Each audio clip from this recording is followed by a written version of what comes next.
ನೋಡಿ, ನಿಷ್ಠಾವಂತ ಮುಸಲ್ಮಾನ್ ನಾಯಕ ಮೌಲಾನಾ ಅಬ್ದುಲ್ ಕಲಾಂ ಆಜಾದ್ ಒಂದ್ ಕಡೆ ಜಿನ್ನಾ ನನಗೆ ಪ್ರತ್ಯೇಕ ರಾಷ್ಟ್ರ ಬೇಕು ಅಂತ ಹೇಳಿ ಆ ಕಡೆ ಹೋರಾಟ ಮಾಡ್ತಾ ಇದ್ದಾನೆ.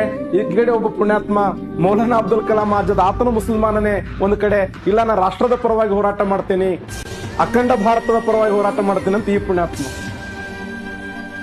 ನಮ್ಮ ಸಪೋರ್ಟ್, ನಮ್ಮ ಸ್ಫೂರ್ತಿ, ನಮ್ಮ ವಿಚಾರಗಳು ಅಖಂಡ ಭಾರತ ದೇಶ ಛಿದ್ರ ಆಗಿದೆ, ಭಾರತ ಪಾಕಿಸ್ತಾನ್. ಆದ್ರೆ ಭಾರತ ದೇಶದ ನೆಲದಲ್ಲಿ ನಮ್ಮ ಬದುಕನ್ನು ಹೆಂಗ್ ಕಟ್ಕೋಬೇಕು ಅನ್ನೋದು ನಮ್ಮ ವಿಚಾರಗಳು, ನಮ್ಮ ಆದರ್ಶಕ್ಕೆ ಬಿಟ್ಟು ಕೊಟ್ಟಿರ್ತಕ್ಕಂಥದ್ದು.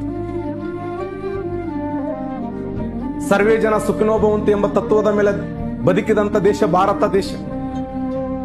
ಚೀನಾ ದೇಶದ ಬೌದ್ಧ ವಿಹಾರಗಳ ಮುಂದೆ ಬರೆದಾರಂತ, ಈ ಜನ್ಮ ನೀವು ಒಳ್ಳೇದು ಮಾಡಿದ್ರೆ ಮುಂದಿನ ಜನ್ಮ ಭಾರತ ದೇಶದ ಹುಡ್ತಿ ಅಂತ ಪುಣ್ಯನೆಲ್ಲ ಭಾರತ ದೇಶದಲ್ಲಿ ಹುಟ್ಟಬೇಕಾದ್ರೆ ಒಂದು ಪುಣ್ಯ.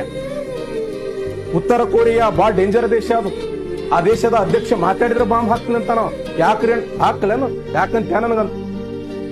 ಅಂತವ ನಿನ್ನ ಸ್ಫೂರ್ತಿದಾಯಕವಾದ ದೇಶ ಯಾವ್ದಂದ್ರೆ ಭಾರತ ಅಂತ ಹೇಳ್ತಾನೆ.